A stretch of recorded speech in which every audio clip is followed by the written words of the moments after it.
Alhamdulillahi Rabbil Alamin. Assalatu wassalamu ala Rasulillahi sallallahu alayhi wa sallam. Usi nafsi wa iyyakum bi taqwallahi azza wa jalla wa sam'i wa ta'a. Assalamu alaykum wa rahmatullahi wa barakatuh. Amatenda marungi era amajjuvu agatali mbukendeevu tugatenda ne Allah subhanahu wa ta'ala. Allah omulezi wange, Allah omulezi wammwe, omulezi wa buli kimu. La ilaha illahu, tewaliwo katonda mutuufu wa kusinza atali katonda Allah subhanahu wa ta'ala. Ebyo byonna ebitali Allah bitonde bye era nga bigwanidde kusinza ye. Kati webisalawo wetwesanga ngeri y'ekitonde ate kisinza ekitonde weera buli az'amaanyi. Yekka agwanidde okusinzibwa baganda bange abalungi ab'ebitiibwa Allah tabaraka wa ta'ala. Tukiyimirirako ebbanga lyonna hatta okutuusa nti okusinza Allah omuddu aba asasula bbanja, Allah atubanja bubanja kumusinza. Era buli tutasinza Allah tuba tumulyazaamaanyiza subhanahu wa ta'ala. Nawekyo baganda bange abalungi ab'ebitiibwa, ebigambo biri mu hadithi ya sahabi munene bamuyita Mu'adh ibn Jabal radiyallahu anhu. Yalina omubaka Nabi Muhammad alayhi salatu wassalam n'amugamba nti atadiri Mu'adh, omanyi ma haqqu Allahi ala al-ibad, lyeririwo ebbanja Allah lyabanja abaddu, wama haqqu al-ibadi ala Allah, era lyeririwa ebbanja abaddu libabanja Allah. Mu'adh yagamba nti Allahu wa rasuluhu a'lam, Allah n'omubaka we basinga okumanya, nze Mu'adh simanyi. N'amugamba nti haqqu Allahi ala al-ibad, ebbanja Allah lyabanja abaddu ayabuduhu, kubanga abaddu basinza Allah, wala yushiriku bihi shay'a, naye ate bamugattako kintu kirala kyonna. Allah tabaraka wa ta'ala yagamba nti walaqad ba'athna fi kulli ummatin rasula an i'budu Allaha wajtanibu at-taghut faminhum man hada Allah ومنهم من حقت عليه الضلالة فسيروا في الأرض فانظروا كيف كان عاقبة المكذبين. الله يقول ولقد بعثنا في كل أمة رسولا. أما زمان دلا الله يتم مبولشبينا omubaka naye ngaomubaka oyo era azze egamba ky'abantu b'ekibiina kye ani ibudullah, kubalagira basinze Allah, wajetanibu taghut, besambe ijtinabu, kwesamba kwewala, teri kwesembereza bisinzibwa byonna bitali Allah subhanahu wa ta'ala. Baganda bange abalungi ab'ebitiibwa, mu hadithi Mu'adh atugambye ibn Jabal radiyallahu anhu nti omubaka yamugamba ebbanja Allah lyatubanja kumusinza tetumugattako kintu kirala. Aya etugambye nti ababaka batulagiranga kusinza Allah, twesambe ebisinze bitali Allah subhanahu wa ta'ala. Nawekyo baganda bange basiraamu, twekuuma ebbanja lya Allah. Allah waffe subhanahu wa ta'ala alina obujja, asinzibwa yekka.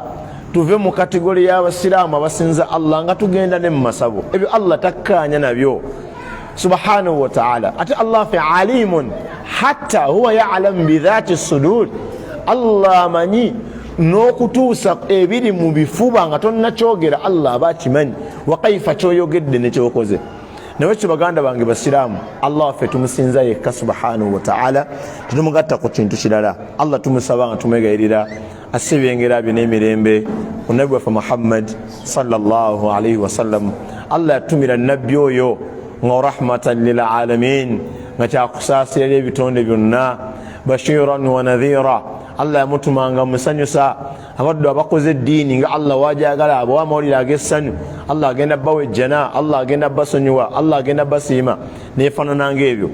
Nawekyo baganda bange ab'ebitiibwa, tumwagale nnyo omubaka Nabi Muhammad sallallahu alaihi wasallam tumuwe ebiseera tumutegeere tumugoberere tusinze Allah nga tujja ku ye alaihi salatu wassalam. Butunafaanagana bwe tutyo Allah agenda twagala. Thaniyan, Allah agenda tusonyiwa amazambi. Allah subhanahu wa ta'ala agenda twagala olw'okwagala Nabi Muhammad sallallahu alaihi wasallam. Allah agenda tusonyiwa, Allah agenda kutufuula mikwano gye, agenda tulungamya kubanga Allah yamutumanga hudan lil alamin, nga bulungamu. Allah yamutumanga bulungamu. Allah agamba wa innaka latahdi ila siratin mustaqim. Amazima ddala gwe Muhammad olungamya eri ekkubo eggolokofu. Yena ayagala otuuka eri Allah, ayagala otambulira ku kkubo eggolokofu. Fa alaika bitibaa rasul sallallahu alaihi wasallam, ovunaanyizibwa okugoberera omubaka Nabi Muhammad sallallahu alaihi wasallam. Nkutira emyoyo gyange n'egyammwe okutya Allah subhanahu wa ta'ala sirran wal alan. Tutya Allah mukyama ne mulwatu, mutima gwo gusseemu embeera nti kino nandibadde nkikola naye ate Allah wange, nandibadde mpangaala bwe nti naye Allah subhanahu wa ta'ala tabyagala. Bino nobaako ekintu kyoleka nga otegedde Allah takyagala, nobaako ekintu kyokola olwokuba nti Allah akyagala. Tugenda kusiba mwezi gwa Ramadani. Ramadani ibada ebeera wakati w'omuddu ne Allah. N'oba olinanya omuntu nga teyasiibye tosobola kumanya, okugjako ng'alidde oba n'anywa, naye waatayogera oba waatalya toyinza mmanya. Naye ye ataasiibye aba amanyi nti saasiibye, ye ataasiibye. Allahu akbar. Kuba omuntu asobola okuba nga teyasiibye awamu n'okuba nga talidde, oba ntegereka. Omuntu asobola okuba nga teyasiibye ate nga talidde, oba nga tanywedde, oba nga teyeegasse na mukyala we naye nga teyasiibye. Era n'ozibya naye olunaku nga teyasiibye ku lwaki nniya ye asobola bukeesa ku makya. Kuba mu Ramadani singa bukya ku makya emmambya neesala nga nniya yo teriiyo ey'okusiiba, n'otukawo mu ssaawa 2 eno nga nti naye kansiibe, oba tewasiibye. Ntegereka. Kati abantu okutya Allah kugenda kulekesa abantu ebyokulya, kugenda kulekesa abantu ebyobwagazi, kugenda kulekesa abantu amasanyu ag'enjawulo beetabe mu ibaada y'okusinza Allah. Mu ibaada enzibu ennyo mulimu ibaada ya Ramadani, nti omuddu agikola wakati we ne Allah subhanahu wa ta'ala. Olina waba yesibidde mu dakarumu agamba sigenda kulya Allah ndaba. Allahu akbar. Kati weewuunye omuntu abeera mu kisenge kye nina akantu akanzidde mu bwongo. Omuntu abeera mu kisenge kye n'agamba sigenda kulya Allah nkola ki andaba, naye nga mu kisenge kyennyini mu kitanda yeri ekibbo. Kati mbuuza Allah kyo takiraba? Assalamu alaikum warahmatullahi wabarakatuh. Tutye Allah ebibbo tubifulumye, tutye Allah yirizi tuzikutule. Omusiramu gwe banyumiriza bamunaaza, eŋŋumi neevugira munda gye baanaaliza yirizi, bagenda omwambula omunaaza nga alina yirizi ku mukono, kubanga yirizi abamu bamanyiza mu kiwato. Waliwo yirizi ze basala mu mubiri, waliwo yirizi ebeera mu wallet, waliwo ezibeera mu bumoli bw'amayumba, mu ventilators, mu louvers ezo, waliwo ezibeera ku mikono nga kakomo kali waggulu eno tosobola kukalaba ntoli muntu we, waliwo ezibeera mu kiwato. Kati omuddu yenna ng'alina takwa Allah emusindiikiriza okukutula yirizi. Abange nga nva ku nsonga eyo tugenda kusiiba omwezi gwa Ramadani. Ramadani esiibwa basiraamu, atali musiraamu ne bwasiiba tafuna mpeera mu maaso gaani? Mu maaso ga Allah. Kati yenna agenda osiiba longoosa omutima gwo osangule mu kyonna kiwakakaatikamu nga kisinzibwa ekitali Allah subhanahu wa ta'ala. Allah yali agamba okusiiba, yagamba ya ayyuha alladhina amanu, abange mmwe abakkiriza, kutiba alaikumus siyam, mulalikiddwako okusiiba. Allah yayita kategori yabakkiriza. Neweebuuza oli mubakkiriza? Imaani yo yaddala Allah ye katondawo? Abange tulongoose tugenda mu Ramadani. Eyo Ramadani ogiraba eriko ekigambo ekigambo nti man sama ramadana. Allahu akbar. Nina hadithi zempulira oba aya nenga ai Allah ntuusaayo nsaba Allah atutuse mwezi gwa Ramadani. Nabi sallallahu alayhi wasallam man sama ramadana, omuntu yenna asiiba omwezi gwa Ramadani imanan nga agusiibye n'obukkirizo wannamadala wahtisaban era nga atakaba nafuna mpeera ghufira lahu ma taqaddama min dhanbihi, Allah musonyiwa amazambi gonna gakulembera. Allahu akbar. Naye nga Allah agenda kiwa baani man sama ramadana imanan, abasiibye Ramadani nga bakkiriza nga basiraamu. Nawekyo baganda bange basiraamu tusiramuke. Ya ayuha alladhina amanu udkhulu fi silimi kafa, yingira mu busiraamu gweremu. Kuba buli wobeera omusiraamu oba oli oba oguddewo ekkubo ly'ebirungi bingi, ebintu bingi nga atali musiraamu tasobola bituukako, newakunukkiriza okukomba ku ggulu nga tayinza bituukako. Naye olw'okuba nti gwe Allah yakuwa ni'ima ey'okuba nti oli musiraamu, wallahi nga buli babikoonako olaba oli paati ku bintu ebyo. Kati Allah subhanahu wa ta'ala yaleeta ekyengero eky'omwezi gwa Ramadani, wallahi ng'omuntu wagusiiba Allah musonyiwa. Basiraamu tulinde kale wakiri weesunge Ramadani ku lwekyo nti Allah agenda tusonyiwa ma taqaddama min dhunubina, byetwakulembera okusobya Allah. Allah ffe takuuma mpalana, talina bukyayo bwa lugenderero. Era Allah subhanahu wa ta'ala agamba nti wayahdi ilaihi man yunibe, Allah alungamya najja abantu mu bujeemu n'abazza gyali naye baani man yunibe, abaabenenya abeezuula timbadde ntotobanye n'okujooga Allah naye kaleese sizoni eno kuba ku kyokwenenya tolinda mwezi gwa Ramadani. Ku kyokwenenya leero lwennyini oba omaze ishaa'i wano oba otambula oddaka, gamba Allah nsaba onsonyiwe, mbadde nkola ekintu fulani ekintu fulani ekintu fulani. Musabe Allah akusonyiwe. Allah tomufuula mulabewo, Allah mukwano gwo. Olaba Allah tukanogamba nti qul ya ibadiya alladhina asrafu, ngambira abaddu bange abakoze israfu ala anfusihim, nga bakoze amazambi ne batuuka n'okuba nga gayitiridde obungi. Omanyi okola ennyo amazambi otandika okutya. Nam olabanga nebyosaala ebitaliiyo ne bwosaddaaka weejajingo gandi kati nsaddaakira ki ntegereka. Ate khutuba wejja neesomesa ku kyokola noga subhanallah nze nafadda, oba wafadda kituufu naye kasito odde eri Allah nga biwedde. Omuntu wabeera mbuyeekera tanywa mazzi mu lukale amanya gagakyusa naye olunaku lwagamba nti neewadde eri gavumenti, buli kimu kiba kiwedde, taddamu kwekweka, taddamu aba omuntu buli lwe yeewaayo eri Allah buli kimu kiba kiwedde. Eyo strength agamaanyi beera nago nti mbadde nkola obwenzi, mbadde ndi mubbi, mbadde ndi mulogo, nsamira, nasamirirwa, nasamirira, najemera abazadde, tokutukawo n'okusaasira kwa Allah. Teri mulungi kwenkana Allah, bakulimba. Teri mukwatampula kwenkana Allah. Tewali wa bbeeyi mulungi kwagala nga Allah. Yatuuka n'okugamba kumanyanga Allah mulungi tumwagale, yatuuka n'okugamba nti omuntu wajja eri Allah wakola ekirungi kimu Allah amuwa ebirungi 10.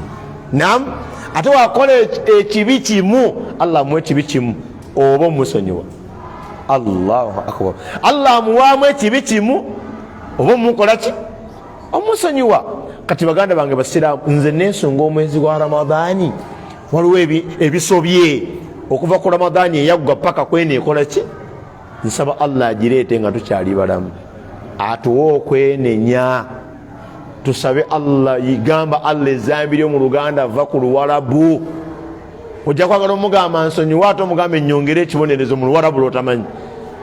Mugambe kyebakola tomanyi kyebakola. Wanika emikono weka, tobanga bano amadini akatali ga busiraamu.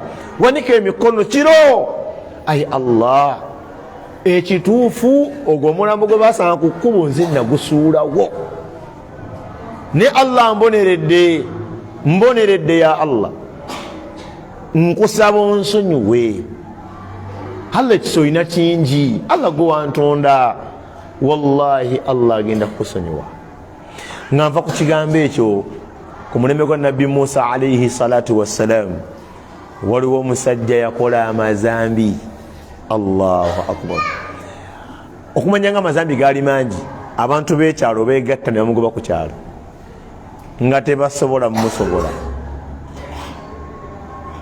Golaba amazambi goyina, tolaba wano, olaba kati nze nga wondaba amasirikirini anene zambi, tolaba olaba sirina so ekiri nange bwe ndowooza mutolina, nono amanyi sirina nange ndowooza talina, n'oyo manyi talina, buli omu ku ngulu tumulabanga musajja mulungi, mukyala mulungi.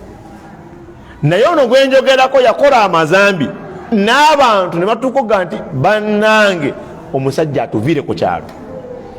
Bwe bamugoba yali amalako ekyalo kyagenda n'awanika emikono eri Allah subhanahu wa ta'ala, namugamba Allah yegwe empuku yo atalina wakusula, gwe wa mukwano oyo atalina mukwano gwe, gwe ataasa atalina mutaasa. Ayi Allah nasomako mu kitabo kye kya Tawrat n'ogamba nti omuntu yenna bw'omusonyiwa tolina kyokendera ku bugagga bwo, n'ogamba nti omuntu yenna bw'omubonereza tolina kyeweyongera ku bugagga bwo. Namugamba Allah nsaba onsonyiwe. Yali yakabyogera, yakava ku kyalo afuluma ekyalo, alaba talina gyalaga talina gwamanyi, bizinesi n'abantu abirese eno, n'ayogera ebigambo ebyo. Allah n'amugjamu omwoyo n'amutwala. Allah yatuma malayika egende wa Nabbi Musa alayhi salatu wassalam emugambe nti Allah afiiriddwa mukwano gwe. Allahu akbar. Genda ku kyalo fulani omupiikinge, ntegereka omupiikinge, olete mayiti eyo okuŋŋanya abasiraamu, muginaze mugisaalire, ogambe buli mwonoonyi yenna azze okuziika omufu oyo ansabe nja musonyiwa. Nabbi Musa alayhi salatu wassalamu n'agenda n'aleeta mayiti. Bwagireeta abasiraamu ne bagiraba n'abantu b'okukyalo, noga subhanallah, Musa abadde ki? Ono omusajja gw'oyita mukwano gwa Allah, ono twamugobye mazambi, ffenna twegasse ng'ekyalo ntumugoba atuviire, musajja mwonoonyi. Allahu akbar. Nabbi Musa n'agamba subhanallah, Allah ngamba atya nti ono mukwano gwe ate awamu nakyo ng'abantu bagamba nti mwonoonyi. Nabbi Musa n'addamu nayogeraganya ne Allah subhanahu wa ta'ala ku mazambi go, ku nsonga eno abannakyalo gye boogera. Allah n'agamba Musa nti Musa, naam, omusajja oyo byayogera, abantu bye boogera ku musajja oyo bituufu. Allah n'alyoka anyumiza Musa bye mbanyumirizza omusajja bye yayogera ng'afuluma ekyalo, n'akola tawuba n'asaba Allah amusonyiwe. Allah n'agamba Musa nti nkulayirira, kuba Allah yeerayira, Allah yasobola okwerayira, naye gwe tokkirizibwa kulayira kitali ani? Kitali Allah subhanahu wa ta'ala. N'amugamba nti omusajja oyo aba kunsaba kusonyiwa abantu b'ensi eno yonna, nandibasonyiye ku lwa tawuba gye yakoze. N'agamba naye lagira buli muntu yenna azze wano mu kuziika ansabe okumusonyiwa, ngenda mumusonyiwa. Musa, Allah n'amugamba nti abo bye boogedde bituufu, kubanga abajulizi bange ku nsi. Buli muntu afa wavaayo abantu abamutegeera, n'agamba nti omusajja abadde anywa omwenge nti olimba nti subhanallah, gwe tolaba ne banne bazze, omusajja abadde mwenzi, omusajja abadde. Buli muntu afa abantu boogera kye bamumanyiko, babajulizi ba Allah subhanahu wa ta'ala. Kati kyenonyezaamu kiriwa? Omusajja ono awamu n'okuba nti yali mwonoonyi nnyo, wallahi we yasaba Allah omusonyiwa, Allah yamusonyiwa. Tawuba nebuna na bonna abaaliwaawo. Naye kye baganda bange basiraamu, Ramadani esembedde, naye oyinza obutatuukayo, yogera ne Allah, Allah ajja kukusonyiwa. Mugambe kye wakola, tewesiba ku zambi, ezambi live akaseera konna tugenda. Olowooza singa okubeera omulamu zaalibadde sente, kuggwe ne Jacob olanya singa ani mulamu? Singa okuba omulamu kyandibadde kumanyika, kuggwe naye ani singa aliwo? Laba Allah abanene bagenda asitula, yasooka n'alumba Bank of Uganda n'amusitulawo n'amutwala. Bubi nnyo. kati najja ku parliament namujjamu kati olowooza addamu kujjamu nzi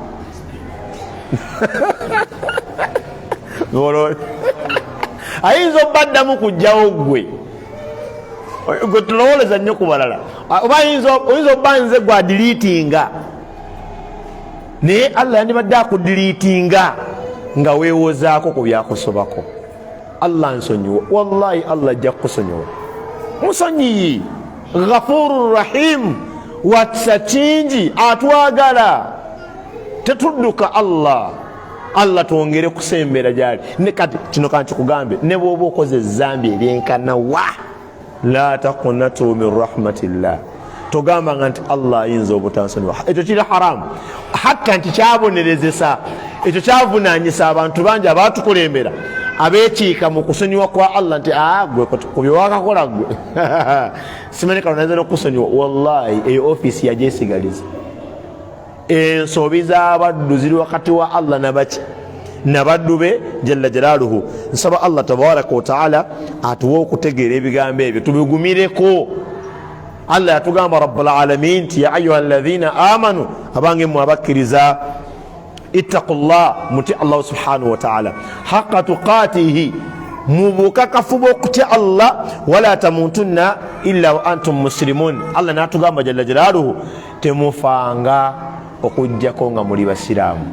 Abange baganda bange basiraamu, wallahi mu byonna abantu bakola amazambi era Allah agenda bavunaana, naye akatyabaga kali ku muntu avudde mu nsi muno ng'avuddemu nga si musiraamu. Tulaba nti omuntu abeera muno n'abonaabona, tulina n'enkambi z'ababundabunda, tulina abantu abasula ku street, abo bonna bali bulungi. Tewali wano mu nsi muntu ali bubi kwenkanankana muntu afudde nga si musiraamu. Byonna bibeera byononesi. Allahu akbar. Allah tabaraka wa taala yatukoshoninga, wala tamutunna, abange tetufanga illa wa antum muslimun. Era oba okola tauba esinga obunene, oba oli okoze ku nsonga gyewekakasa nti nenzija mu busiraamu, yogera ne Allah, Allah nsaba onsonyiwe, Allah nsaba onziriza obusiraamu. Ne muzimu ku dduwa ze tulina okusaba Allah, tulina okusaba Allah atutte nga tuli basiraamu, atuwe enkomerero ennungi, otuke maaso ga Allah nga weesiima, nga weeyagala. Obusiraamu buno Allah yabukola subhanahu wa ta'ala nga bulina empaji zaabo, kyetuyita arkanul islami, empaji z'obusiraamu. Obusiraamu asasahu allati yambani alaiha wa hiya khamsa, ebikolo ebyasimba eddiini eno obusiraamu, obusiraamu kwe bwazimbirwa biri ebikolo bitaano, madhkuratin fiha fima rawahu, ebyogerwa mu hadithi yatugambibwa Ibn Umar radiyallahu anhuma. Ibn Umar yatugamba ani nabiyi sallallahu alaihi wasallam, nga bijja ku nabi Muhammad sallallahu alaihi wasallam, annahu qala, mazima ddala yagamba, bunya al-islamu ala khamsatin, obusiraamu bwazimbirwa ku mpaji mmeka?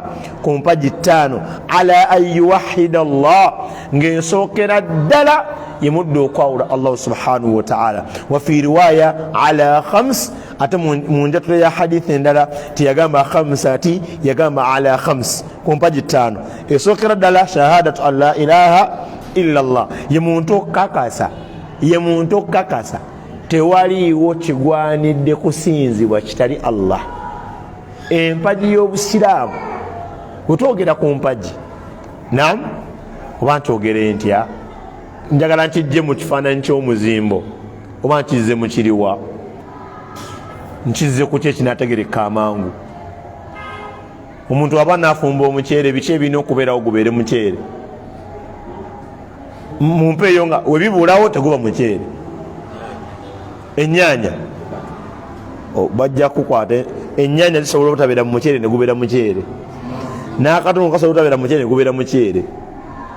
Mumpeeyo ebintu nga tebirina kubula mu muceere, nga webitabeeramu gufuna erinnya eddala. Amazzi wegatabeerawo kozo nagusiika n'ogulya nga mberenge, netozagamba nafumbye omuceere nga temuli mazzi. Omuliro kubanga wotaba na muliro tosobola ogenda kufumba oti amazzi neganaabeerawo nga tewali muliro tosobola kulya muceere. Waliwo ekirala omunnyo ate owagano oli omunnyo byenaakalabanga ebibulawo teguba muceere muŋŋambye mazzi ne muŋŋamba omuliro ne muŋŋamba naki ne sepiki, kubanga esepiki ogenda gufumbira muki? Walina okubeerawo ekintu ekiringa esepiki mutugenda ofumbira omuki? Wemba n'ebyo ebintu bisatu gubeera muceere. 1 guba muceere omutali muki? Munnyo. Ntegereka naye nga baguyita muki? Muceere. Guba muceere omutali ki? Nyaanya. Naye nga muceere omutali butu yadde pirawo maki nga muceere. Ebyo ebisatu katukitwale nti zempagi Allah zayogerako. Empagi z'obusiraamu 5 atazirina ye aba yeyita musiraamu naye nga si musiraamu. Ng'empagi luwageesookawo tuddayo ku muceere mwezi empagi 3 olowooza eriwo enkulu gy'olina osookerako. Osooka sepiki. Barakallahu fiika. Bw'osooka esepiki nenkumma omuceere. Bw'osooka esepiki nennemera omuceere gwange. Ogenda kusiika nkalu. Abange tulina bisatu. Tugambye omuceere ogukolamu emmere. Enku that is omuliro oba sigiri ba stove. Esepiki n'omuceere gwennyini. Olowooza ku bisatu anaalya omuceere omutuufu alina sooka kufuna ki? Asooka muliro. Osooka muceere gwennyini.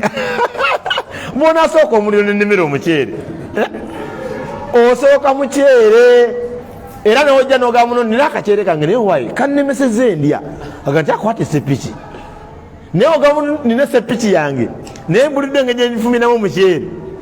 Mwegala kuwa muceere. Ayinza obutakukuwa jamaani. Kati nga olaba nti ebisatu bye twogeddeko omuceere y'empagi. Abange ebitaano Allah byayogeddeko ebikola obusiraamu esookera ddala ye shahada. Shahadatu an la ilaha illa Allah. Yeefuga biri byonna ebisigadde ebina. Era oba okutte zino engalo zino ng'onoonya shahada ng'onoonya arkanul islam kitwale nti ne shahada. Eno ejja neekwata kuno, eno ekwata kuno, eno ekwata kuno na kuno. Ntegereka. Naye zino ennya tekuli eyinza kukwata kuno. Yo nga yo teyinza kukwata ku zinne waazo.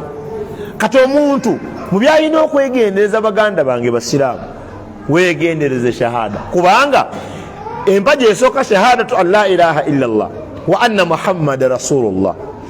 Woogimala n'osaala. Ntegereka. Tosobola kusaala nga toyina shahada. Esolayo neebalibwa. Ekyo kimu. Tosobola kutoola zaka nga toyina shahada na sala. Zakayo nekola ki? Neebalibwa. Tosobola kusiiba Ramadani nga bino bisatu tobirina n'obalibwa nti wasiiba. Kiringa omuntu ogenda mu hijja naye nga tasaala talina shahada. Hijja abakoze ya bwereere. Kati baganda bange basiraamu nga bwolaba nti mbalaze nti omufumbi yeegendereza n'ategeka byagenda ofumbisa afumbe emmere eveeyo. Dereeva yeegendereza amafuta mwegali yingini oyiro mwali tutipitipiti bamutonyeza alyoka asimbule. N'obusiraamu omusiraamu asaanye yeetegereza empagi zaabwo 5. Tulina okukola obusiraamu nga bafashion. Tukole obusiraamu nga bakusinza ani? Kusinza Allah. Weeyita otya omusiraamu nga tosaala? Weeyita otya omusiraamu nga tosiiba? Tugenda mwezi gwa Ramadani. Abantu beeyita basiraamu nga batuula ku mbalaza ne balya emmere ne beekakatikako ebirwadde bye batalina. Ate Allah atukolera obusiraamu yagamba la ikraha fi ddin. Tewali kkaka mu busiraamu. Bw'oba oli musiraamu omala bumatira bw'obuyingiramu then kola kye bwagala. Naye abantu bali mu busiraamu nga emitima baakaka miki mikake. Omulabira mu kuteeka mu nkola osaaleko n'ayomba ng'olinga agambye atali musiraamu. Oyinza obba ne munne waka we mubeera n'omugamba ne munnange Musa esswala naga nti nkubulire ng'oyagala emboozi yange naawe ekutukewo ddamu ŋŋambe ebyesswala. mpulira wontamye ngena nakuva newuwonze gobuli sawa soto inayo mbozi ndala kyomugamba mpaji ya ddiini gyagamba nti nze ndi musiraamu ate omugamba saala ate alaba nti omufukidde kiki omufukidde ekizibu naye kye baganda bange basiraamu obusiraamu tubutegeere yagamba alayhi salatu wassalamu bwazimbirwa ku mpaji 5 ngesookera ddala shahadatu an la ilaha illa llah wa anna muhammadan abduhu wa rasuluhu omuntu okukakasa ono katusimbewo akati omuntu okukakasa ojulira gwe kennyini ng'ojulira ti alla ilaha illa llah la ilaha illa llah kimu ku kigambo ekisinga obunene mu adhikar zonna ezikolebwa omwanadamu temuli mwesinga tigamu la ilaha illa llah terimu kisinga obunene lumu nabbi Musa alayhi salatu wassalamu yali ayogera ne Allah omulezi w'ebitonde namugamba ya Allah nsaba ompeeyo dhikiri nga yo ogimpa togiwangako bankulembera toligiwa balijja mu maaso ate nga yesinga namugamba Musa oli qul la ilaha illa llah gamba la ilaha illa llah namugamba nti ya Allah abansooka gye wabawa nange wagimpa dda ate gyompadde namugamba nti Musa tewali kigambo kizitowa mu bigambo muddu byayogera kwenkanankana la ilaha illa llah yatuuka n'okugamba Allah nti ekigambo la ilaha illa llah singa otissa mu kifa ya minzaani mu kibatu kya minzaani bwoti n'okwata eggulu n'ensi n'ebibirimu Allahu akbar n'obiteeka ku minzaani saidi endala ekigambo la ilaha illa llah kisigala wansi olw'obuzito bwakyo nekiwanika eggulu n'ensi n'ebirimu ensozi ennyanja emigga zimalayika byonna biwewuka kasita shahada ejja naye shahada eyo manyi kyetegeeza abantu bajagala oli newaba agenda kuziika obanga bagenda mumuziika aleka abagambye wemba muntu ali okunziika mugambe nga la ilaha illa llah era kati abasiraamu abamu bakakolamu kayimba kennyini kubanga bagenda ne baziika ne baagala bafaanagane nga abatali basiraamu kati bagenda baziika nga bagamba la ilaha illa llah la ilaha illa llah la ilaha illa llah muhammadu rasulullah nga nawano baddamu ng'oli omusinde kati gwali ebbaliro kati alhamdulillah omusajja nga agenze wakitiibwa omusajja nga awo shahada gyolaba singa twagitegeera obuzito bwayo ne tugiteeka buli Allah we yagiteeka twantuse maaso ga Allah ntuli banene olwo n'abantu be bagyogerera nga bagenda obbaziika nga bo bennyini bafudde tebagikozesa la ilaha illa llah eri abantu be boogerera shahada eyo giraba teyina kyegasa ku muntu nga kati nze wenjogera gwe tekugasa la abadan tosobola kwogerera mama shahada oba taatawo olaba ne mu adhaani munumu ebigambo ebigamba ashhadu an la ilaha illa llah kati nabbi salama yagamba nti wobiwulira onayogedde agamba ashhadu inze ayaziina nkakasa an la ilaha illa llah tewaliyo teriba era tewabangayo kigwanidde kusinzibwa mu butuufu okugjako Allah kyokka weewuunye omubaka alayhi salatu wassalamu yali abigamba baswaba baaliwo nga bangi naye teyabagamba nti mugambe yagamba awulidde gamba ashhadu an la ilaha illa llah nti nze awulidde yadde tuli bangi naye nze nkakasa tewali asinzibwa mu butuufu okugjako ani Allah teyagamba nti nashhadu nti tukakasa la abadan kubanga shahada eriko ebintu bibiri waliwo okujoogera wano mukamwa niwabawo n'okukakasa kw'omutima nti benjogedde ge mazima kati ogamba nti nashhadu ogenda kwogeza omuntu kyatayagala ntegereka era abantu bangi betuziise mu busiraamu nga bo si basiraamu kubanga bo tebabyagala oba ntegerekeka kati shahada eyo mu bufunze egamba la ilaha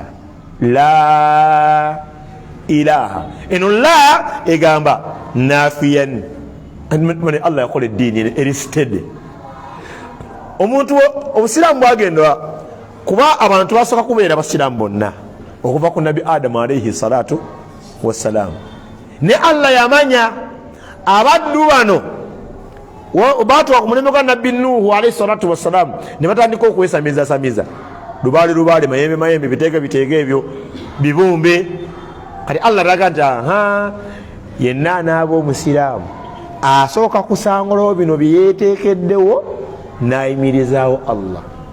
Shahada etandika na annafiyu kusangulawo jawo nga bwogamba nti luumu eno ebadde erundirwamu enkoko naye okutandika n'ekiro ky'olwaleero njagala mumupangisa tosobola kusooka kuyingiza mupangisa n'olyoka olongoosamu obusa bw'enkoko. Osooka n'oleeta abaana ne muleeta amazzi ne mudiriitinga buli kifaanagana ng'enkoko ebibaawo baawo obuusa ne mugitereeza mupangisa agenda okuyingira nga omugamba nti mubaddemu enkoko ku makya agamba mulimba. Shahada eyagala omuntu ono ajogera asooka asangulewo byonna Allah agenda okujja ottula mu mutima gwo nga temuli kirimu kirala. Kati ate obola kuba Luwarabu kubanga Abawarabu baali sensitive bwe baawuliranga okowoola kw'omubaka Nabi Muhammad sallallahu alaihi wasallam mu suratu Al-A'raf bagamba atajalu oyagala kufuula ilahuna aya wetu wegamba bakatonda baffe ilahan wahida katonda omu tekisoboka tufuula amayembe gaffe gonna kubanga nawano ewaffe mu buwangwa ng'obusiraamu tonaba kujja wano twalina ministries ng'obwakabaka bulina ministries ebitongole ngeri ekitongole kikola ku mazzi ntegereka ekitongole ministry of health ekyebyobulamu olwo ministry of bino ebyokuyiga bitaja mu luzungu okuyigga mu luzungu ministry ekola ku byokuyigga na biki ebyo zoo ministry ekyeyo kasooli Minister of Education and Sports sinedda sebo otontomeza ndi ku media gwe tebakuwulira bawulira nze Minister of Education and Sports ministry ekyekola ku ebyo wildlife eri under which ministry? Minister of Agriculture oba biki ndoza wetu tourism. Kati Allah jalla jalaluhu nga osira tana kubiyingiza no mu Uganda waliwo ministries. Kati ministry ey'amazzi yali eri mikono gya Musoke ne Musoke era avaze ku mazzi ne Mukasa. Musoke yakola ku nkuba, Mukasa akola ku ki ku nyanja. Ntegereka Minister of Defense yalimu omuzimu oba omusambwa oba lubaale bwebenjogeddeko Musoke ogwo muzimu oba lubaale Mukasa muzimu oba lubaale Kibuuka nagwo muzimu oba lubaale. Oyo yali minisita avunaanyizibwa ku by'entalo, Minister of Defense Ministry eya Buganda yali mu General Kibuuka nga banaagenda mu ntalo lubaale Kibuuka amala kumanya. Kati bagenda okulwana Kibuuka abeera mu bire, ye Kibuuka tayinza mulaba abeera mu bire. Mwakengera abalabe ogola nga akusulako bomu lya Kibuuka nga ajja awasa omukazi omunyolo bwe wasa omukazi omunyolo jjukira nga ate Buganda entalo zaayo ziri wakati wa Buganda nabaki nabanyolo. Kati omukyala nabbirako bannyina bakoddomi ba Buganda nti mumanya abakuba nti Kibuuka ate abeera mu kire. Bwe mulaba nga ekire kizze mumuteeka akasaale. Bagenda mu lutalo akasaale ate kalwawo okusuna ekire, Kibuuka nga tawanukayo, Kibuuka nga afa. Okuva olwo Abaganda babeera n'ebizibu ebifaanagana ng'okulwana bayita omuzimu gwa Kibuuka gujje gubalwanirire, kyokka ye teyasobola kwetaasa.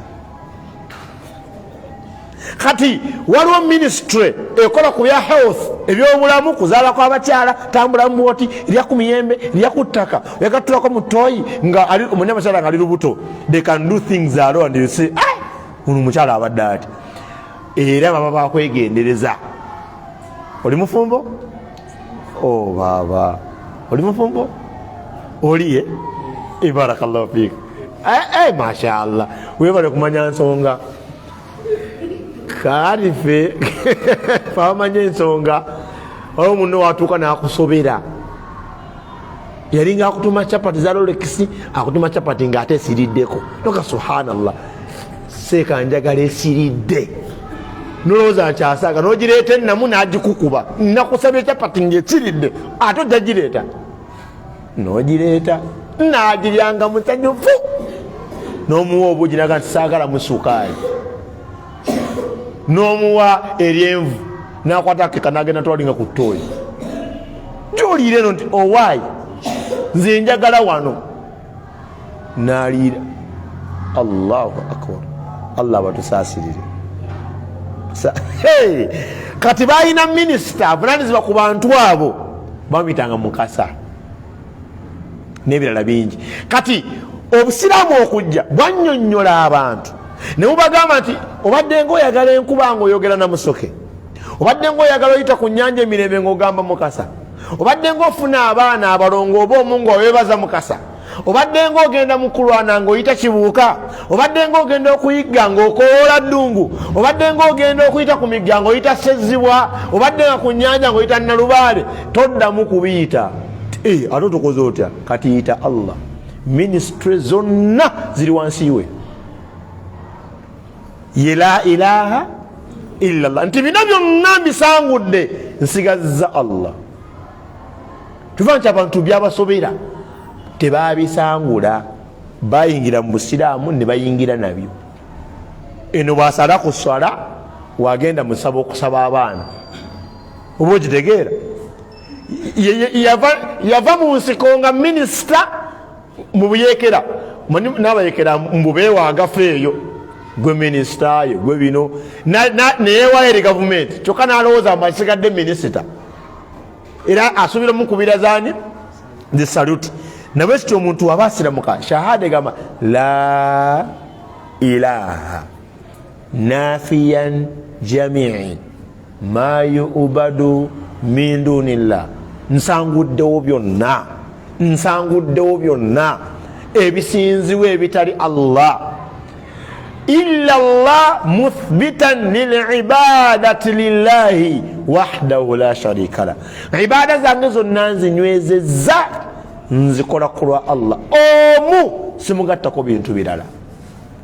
Shahada ebwogimala nakati wa anna muhammadan abduhu wa rasuluhu, nkakasa nti omubaka nabi Muhammad sallallahu alaihi wasallam teyajja buzikutwe waŋŋamako wabula abduhu wa rasuluhu, muddu wa Allah era muki era mubaka we, wa iqamu ssala noyimirizawo essala eyo mpaji yakubiri, wa itai zaka notola zaka mpaji yakusatu, wa siyamu ramadana nosiba ramadan, walhajju nokola ne hijja, abalina sente nogenda Makka nokola hijja. Faqala rajulun, musajja nagamba alhajju wa siyamu ramadana, osooka hijja nolyoka.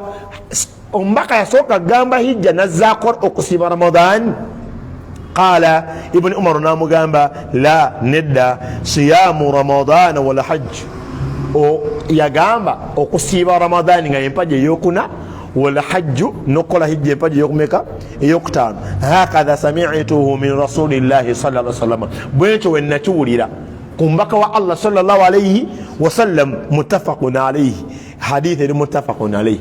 Baganda bange basiraamu nga tumaliriza dalusi yaffe, wulira sahaba ono yamubuuza, yagamba Ramadan, yagamba hijja first nazaako Ramadan, namugamba yagamba Ramadani nazaako hijja, nagamba hakadha sami'tuhu, bwekyo nakiwulira. Abange omubaka nabi Muhammad sallallahu alaihi wasallam mumukubiraga nti tumukkiriza,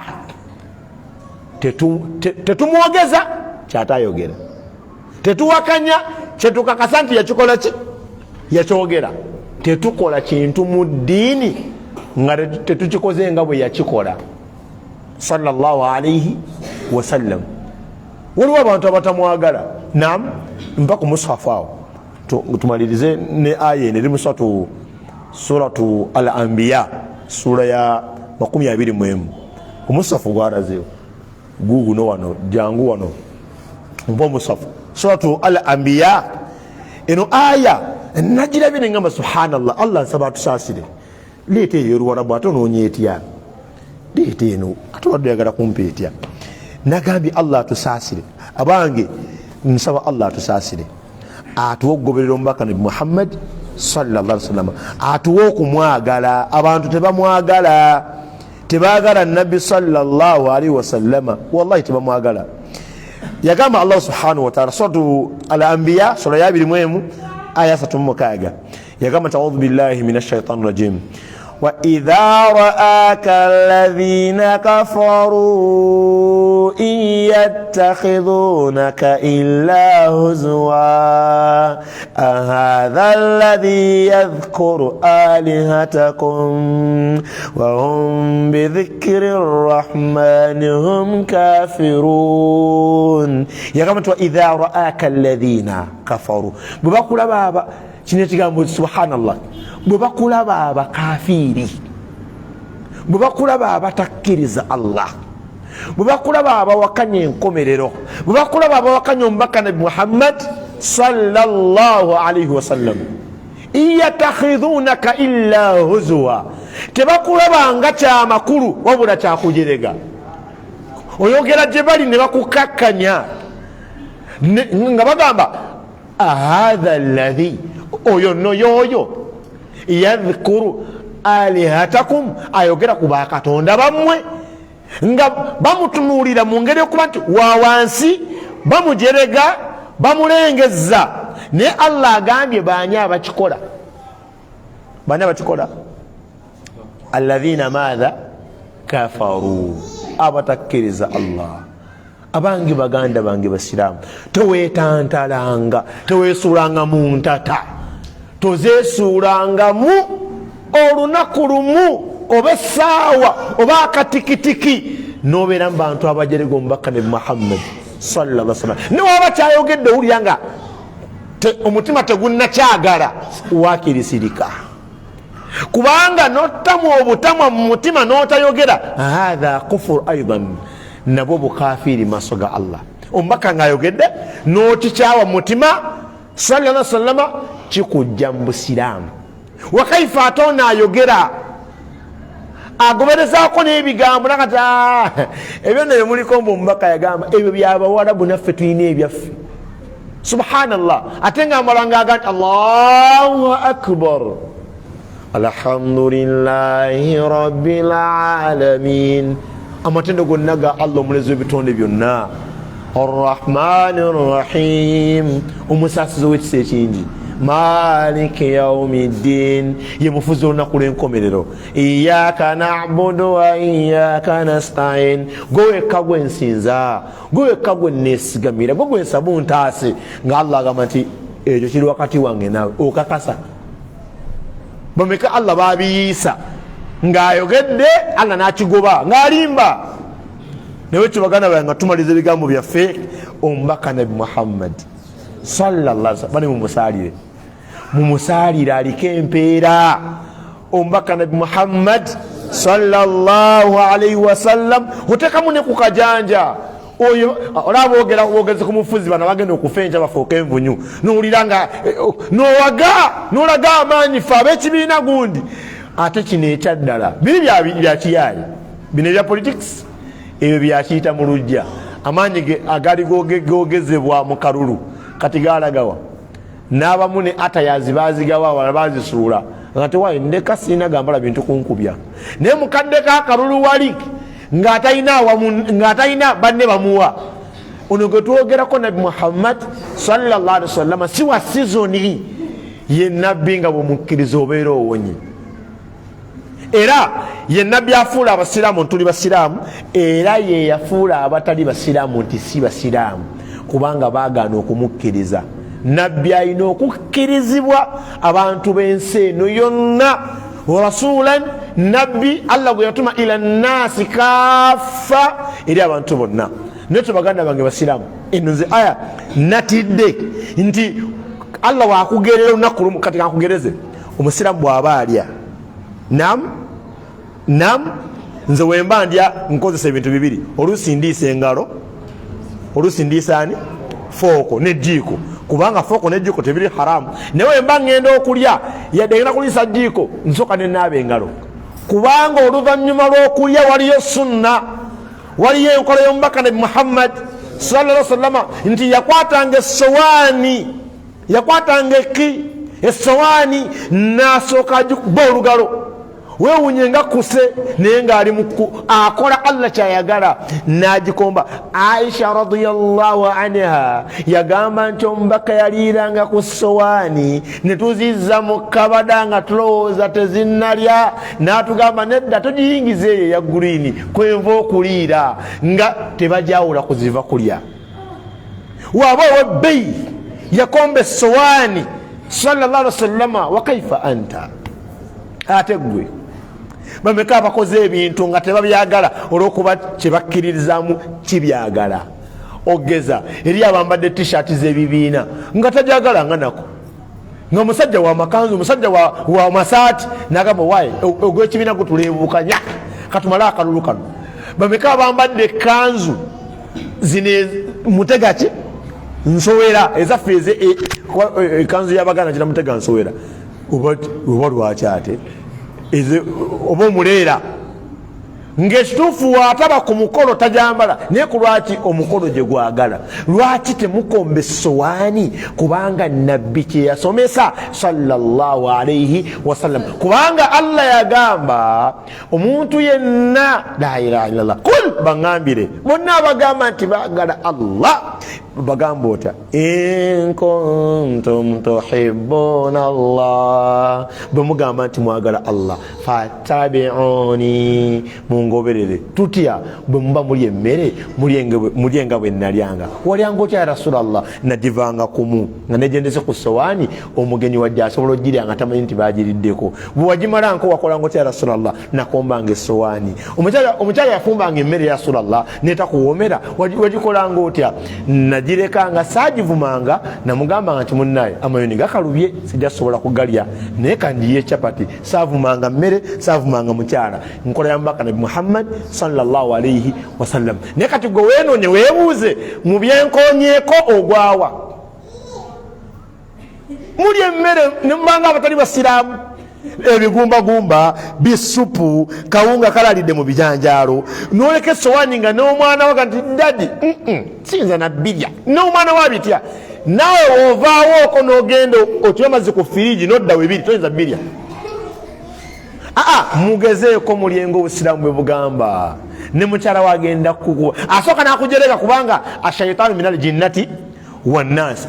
omwami onaalyanga nabbi bwagamba, omukyala agenda kukutamwa, ayinza okubuuza nkwongere emmere tokuse, mulina empisa ez'ekikopi kati tukumbye essowaani naye wokiremerako lwaliraba essowaani yo nazino endala ezitali nsiraamu, agendaga nti tata Hashim bannange essowaani ekwegombesa n'okwoza, kubanga ne mu mazzi gayozezaamu essowaani temubambu imeremere. emmere egaana okumala abantu ku lw'endi embi, obutalyanga nabbi sallallahu alaihi. bamekana bagala nabbi, waliko omukono totya, bamekana bagala nabbi. Allah nsaba ojulire nze nange mwagala alayhi salatu wassalam. bw'oba omwagala tandika leero ekyeggulo olyenga nabbi, watandika dda alhamdulillah lyanga nabbi sallallahu alaihi wasallam. ejjana ogiraba, ejjana ya bbeeyi, tewali mulimu gutuyinza kukola nga gwenkana ejjana, wabula Allah agenda kulaba niyayo n'omulimu gwokoze agambe nti nene Allah munene, gwe kula sowaani, gwe Umaru kukomba sowaani, yingira ejjana. la ilaha illallah. nsaba Allah tuwe ejjana. rabbana takabbaru minna innaka anta samiun alim وتب علينا إنك أنت التواب الرحيم. ربنا آتنا في الدنيا حسنة وفي الآخرة حسنة وقنا عذاب النار. ربنا زدنا علما وارزقنا فهما. اللهم إنا نسألك الهدى والتقى والعفاف والغنى. اللهم بلغنا رمضان، اللهم بلغنا رمضان، اللهم بلغنا رمضان. اللهم اجعلنا من المتقين، اللهم اجعلنا من الفائزين، اللهم اجعلنا من الذين يستمعون القول ويتبعون أحسنه يا رب العالمين. اللهم اغفر جميع موتى المسلمين، اللهم اغفر لهم وارحمهم، اللهم ثبتهم بقول ثابت، اللهم أعيذهم من عذاب القبر وعذاب النار برحمتك يا أرحم الراحمين. وصل اللهم على سيدنا محمد وعلى آله وصحبه وسلم، والحمد لله رب العالمين. السلام عليكم ورحمة الله وبركاته.